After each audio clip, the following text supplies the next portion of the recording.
Hey everybody, welcome back to another episode of Eternal Midnight. I'm Chad here with Santino, and we are in Star Trek month. And we have come to the very end of the original 6 Star Trek, the original series films.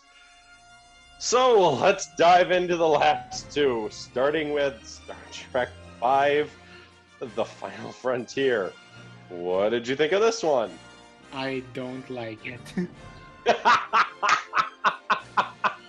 It is bad. Not a lot of people do. Not a lot of people like this film. And I don't even know where to start with this one. I don't know what the hell this was, to be totally honest. It's really a weird film. Weird from all aspects. So there's God. God exists, and he has a starship? What? Well, God wants a starship. I love how that was the question that broke him. Why does God need a starship? And it's like, and then whatever that thing was, an alien, an omnipotent, I don't know what it was. I'm going to go with it's just a random alien who happens to live at a planet in the center of the universe, which it's like, what a wasted idea for a cool concept. What's at the center of the universe? What's there? Is that where life began and it started expanding outwards? But instead, we got something just so lackluster and stupid. And it even like poorly tried to imitate Kruge from Search for Spock with another random Klingon that nobody This was cares like about. crude, but way worse. Right, and we already said when we talked Search for Spock, Kruge was already a step down from Khan, so it's like this guy stood no chance. I don't know what in the world this. He's not played by like a surprising actor that I don't know about, right? I don't think so. I didn't recognize him. This movie feels like it had some interesting ideas, but they didn't do. Like, okay, Cybok being able to release people's pain, I think, was his power. How did he get it? Why did he have it? This What? movie makes no damn sense. In like, I don't get like half of it going on. Honestly, like there's supposed to be like, honestly, the biggest flaw of this is the plot is all over the place. There's too much, too fast, and it feels like you're trying to eat a buffet, and there's like you have a time limit. You know what I mean? And it's just not memorable. As weird as this is gonna sound, I just watched this one earlier this week. I don't remember much of it. Yeah, it's really it's a forgetful movie. Like me also. Like I watched I watched this last weekend, and it's not. You've already forgotten it. Yeah, because it's like it's hard to even think about like what's happening. You know?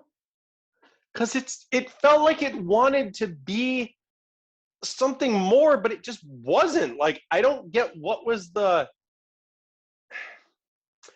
point of this film. Like, I mean, if they were just going for a random adventure, not a problem. It just didn't work for me, I guess. I mean, I'm sure I have a feeling, and I don't want to like preempt it in case you feel differently, but I have a feeling you're going to feel the same way when we get to Star Trek Insurrection. That's another one that's just it just feels like it was just an episode of the show just with a bigger budget, because that's what this felt like. And it's just at the end of it, it's almost just like, who cares? Yeah. Nothing changed, nothing happened. I don't know what anybody really learned from this. I don't understand this film. And I mean, it didn't it dropped a lot. I mean, this only made $63 million in theaters. Oh, really? And Voyage Home made 133. Wow. So I mean, that goes to show. I mean, we've said it before. You know, what a movie makes it isn't doesn't show its quality, but it's like when it's almost, Last Jedi, Force Awakens, when something drops that badly, it's like something went wrong. And yeah, just word of mouth for this must have just been, don't go Must have see been it. really bad. And don't forget, technology was rising, so I assume that was part of the reason. Yeah, and it's like I think they were still trying to ride the wave because at this time, um, I believe, yeah, the Star Trek: The Next Generation, the TV show, had started in '87, and this came out in '89. So you would have thought maybe the nostalgia of the old characters might have saved it, but at the time, more people were I think the movie it was just stupid. I don't get. I'll say it again. What was the point of this? It wasn't. It wasn't a fun adventure. I was never really hooked. It just didn't matter. Like, what did you think was? I mean, personally, what was better, this or the motion picture? The motion picture, because at least the motion picture had some interest. I never was intrigued with what was happening. The story, I'm not gonna say like it. It's not like it's Last Jedi where it breaks the entire fucking saga, but it is so boring and convoluted and all over the place. You know what I mean? Yeah, It's hard for me to say anything about this movie because I barely remember any of it. Like legit, I watched last weekend, and half the time I was on my phone because nothing interested me. You know what I mean? Nothing. yeah, and just what? And it's like, okay, I guess if they wanted to do some kind of like big character shift by doing something to maybe like reset these characters and change their personalities with Cybok's mind meld to like relive things and free them or whatever, which still doesn't make sense why they suddenly want to follow this guy. But then it's just after he does it, they just all kind of ignore it and forget about it later.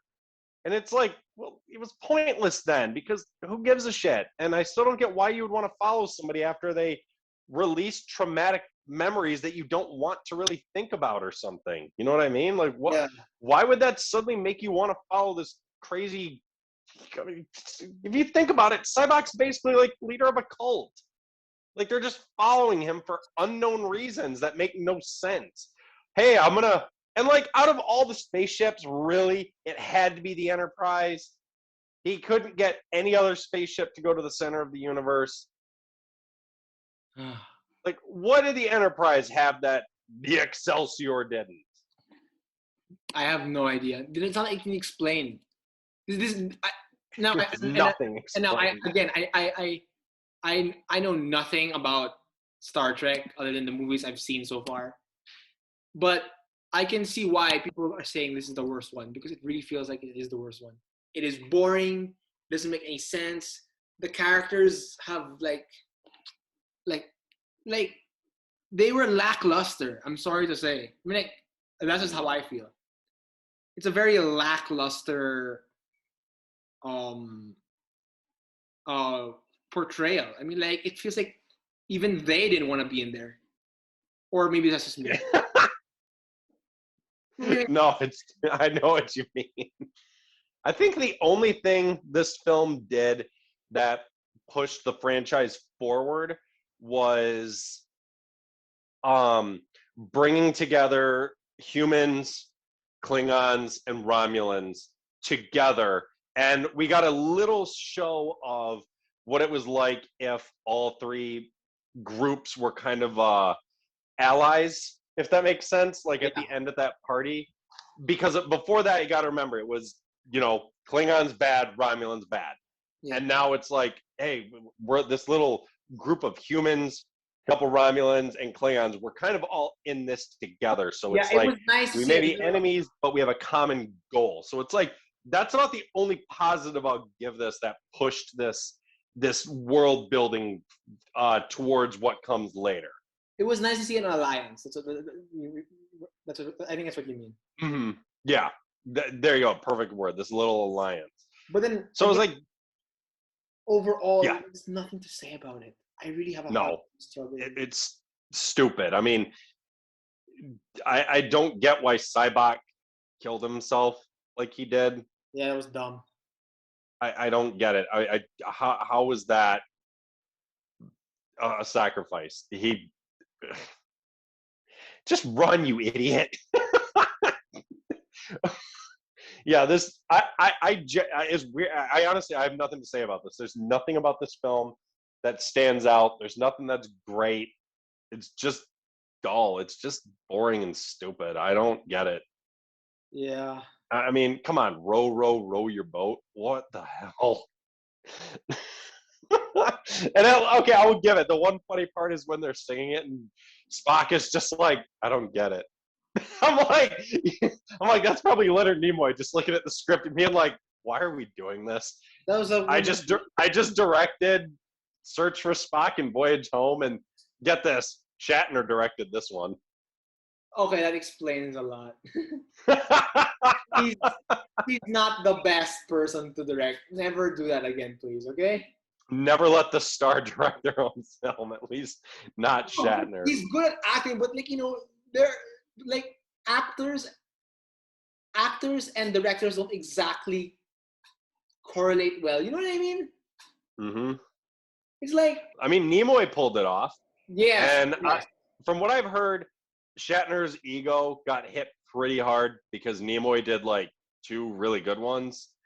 And so he wanted to do it. And it's like, dude, but look at this shit story we had. It's just not working. No. But so, yeah, I don't have anything else to say about 5 other than it's dumb. And I mean, the intro was cool with the Star Trek theme. I like the intro, but it's just bad story. Just nothing to write home about. It's not memorable. It's not an experience like watching the first one or anything. It's just dumb. It just felt like, you know what? It was a good idea making movies out of these, but it's getting tired. It's time to say goodbye. So we'll move on to Star Trek VI, The Undiscovered Country. Now you'll like this. Guess who the director of this one was? Nimoy? Nope. It was the guy who did Wrath of Khan, Nicholas Meyer. Oh, that explains why it's really good, actually. Nice. So Star Trek VI, this was basically the end. This was, saying goodbye to the original crew. This was like, their send-off film. So what did you, Undiscovered Country, what'd you think? Damn good send-off. I loved it, actually. Mm-hmm. I think, if I'm being honest, I think Undiscovered Country is my second favorite. Nice. Very nice. Look, I've heard this from Star Trek fans. They've called this one Star Trek VI, The Apology. Oh, okay, that makes sense. After how bad 5 was.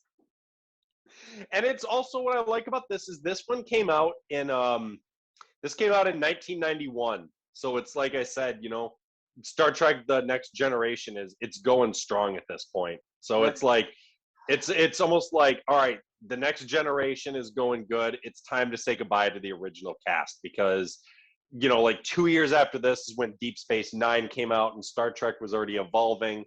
So it was like, you know what? Let's give them one last adventure, and then we will say goodbye to Captain Kirk and McCoy and Spock. Right. So go ahead, go over it. What'd you like?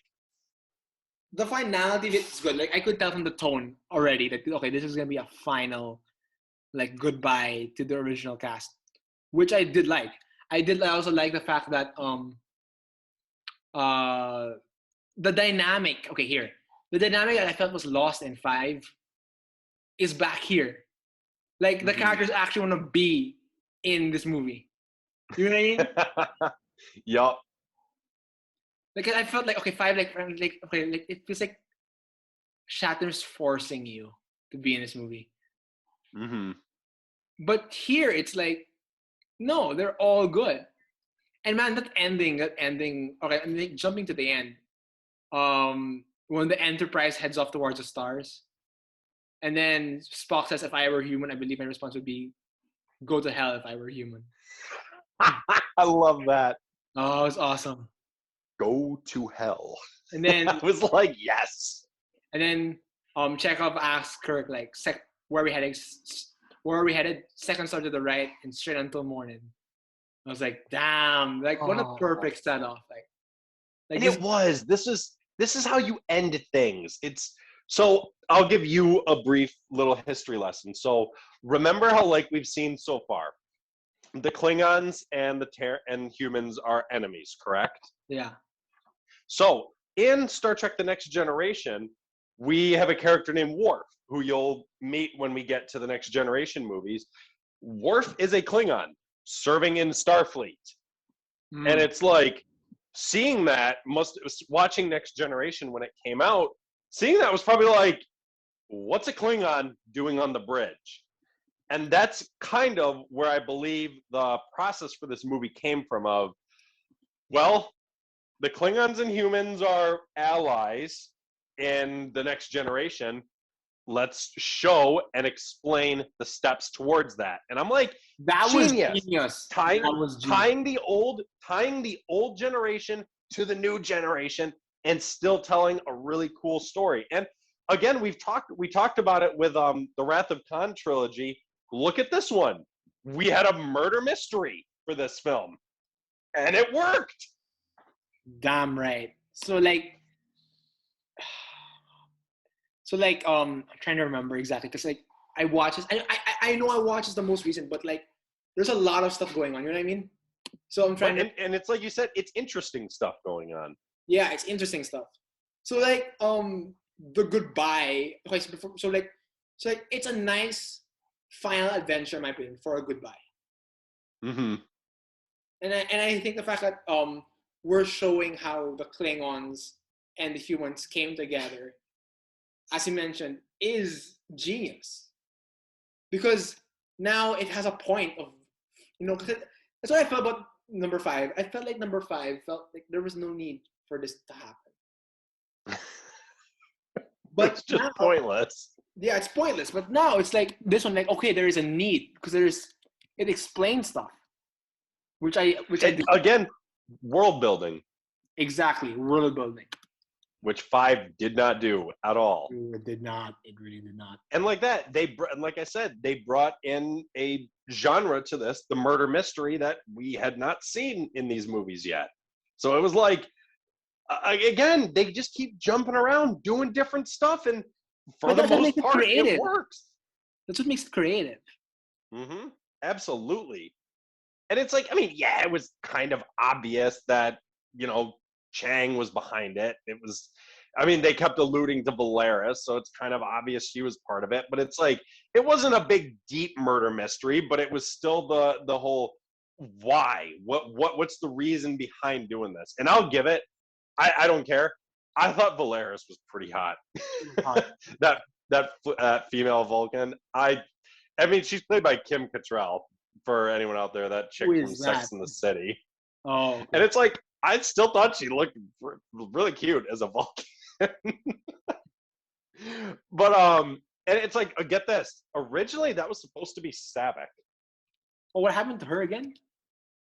Saavik stayed on Vulcan at the beginning of Voyage Home. Oh, okay. So it was supposed to be her, but Gene Roddenberry said no, because he's like, people like Saavik. We don't want to turn her into a traitor. Let's not damage her character like that. Mm-hmm. Hey, look at that. Gene Roddenberry has more respect for his characters than Disney has for Star Wars. Yo, I did not expect that. Usually I'm the one dissing, but like, yeah, hey, nice one. Chad. That's true. But no, just, yeah, I thought it was interesting watching this like that, because it's like, Kirk does have his prejudice against Klingons. They murdered his son, and just his whole life they've been enemies, and him having to, I almost wish there could have been something where it's like he had to work with a Klingon this whole movie and kind of learn maybe more about their culture or something. So it's like we could have seen more of his steps towards trusting them as they were. I still like the story that was told, don't get me wrong, but I think that could have added a little bit more. You know what I mean? Right. Because his turn kind of came out of nowhere, where it's like, okay, I was thrown into their prison, and now I trust them. It's like, okay, no problem. it's fine. Just there could have been a little more depth to it, but it still worked fine. It did work fine. I had no problems with it. Yeah, and I thought it was cool watching like that, them tear apart the ship, trying to find the outfits, while also Kirk and McCoy trying to escape the prison with that shapeshifter. It's just, again, it was something different. We've never really seen like that. Kirk in prison. We haven't seen that yet. Yeah, and as it is the final, final movie in this trilogy. In the saga for the new character, for the characters, I feel like it was a good send off. Like you can end it here, and you'll be fine.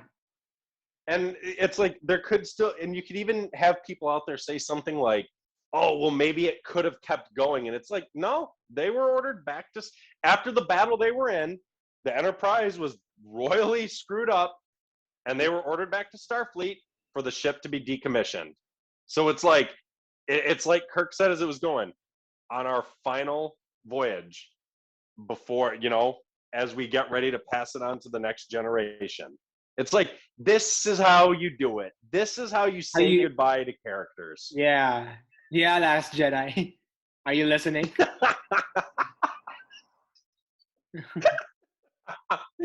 So true. It was. This is how you respect legacy characters. No, this is exactly how you respect legacy characters. This is how you say goodbye to them.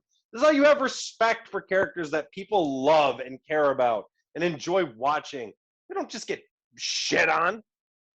They got a royal send-off. They were hailed as heroes. They helped build the world.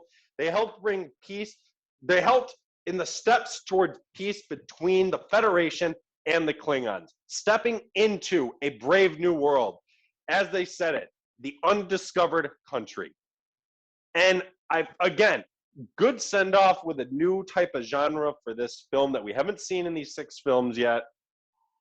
Nice little murder mystery, a good send-off to characters we enjoy, and a good, entertaining film. It's just, this is how you do it. Like that. Bringing back the guy who did Wrath of Khan to do the goodbye. Genius. That was so perfect. Because that guy makes good movies. Mm-hmm. So, the Undiscovered Country, again, I almost feel like it's the opposite of Final Frontier. Like, I don't have too much to say about it other than it's all good. It's good. It's good all around. It's a good time. It really is. Mm-hmm. I enjoyed it, and it's like, so let's just kind of do a wrap up for these 6 movies, because you haven't started the Next Generation movies. Yeah. So of these 6, what is your opinion overall of these 6? Like, overall, did you think you were gonna like them? Overall, my opinion was, at first, it really left a not so good impression because, like I said, the motion picture wasn't exactly a nice movie to hit the ground running. You know what I mean? Mm-hmm. But then, like, I've heard it gets better. So when Wrath of Khan came, I was like, okay, yeah, that is awesome. So yeah, like that. Like, I'm glad that we had different stories, and I'm glad that it is creative. You know what I mean? Mm-hmm. Star Trek, in my opinion, so far, these 6 movies, it's an example of taking risks. Like, mm-hmm. new stories every time, and some of it won't stick like part 5 and part 1. Like, they don't exactly stick, but you know what? At least it was more creative instead of rehashing old stories for the sake of safety. Exactly. It, like you said, it took some chances. It did some stuff out of the blue, and it just, for the most part, they all worked. They really did. Exactly. So, we've said goodbye to Kirk and his crew. Starting in a few days, it is time to say hello to Jean-Luc Picard and the next generation. So we will be getting started with the next episode. We will be talking generations and first contact. Can't wait to see you guys there. This is Chad tuning out. Santina signing off.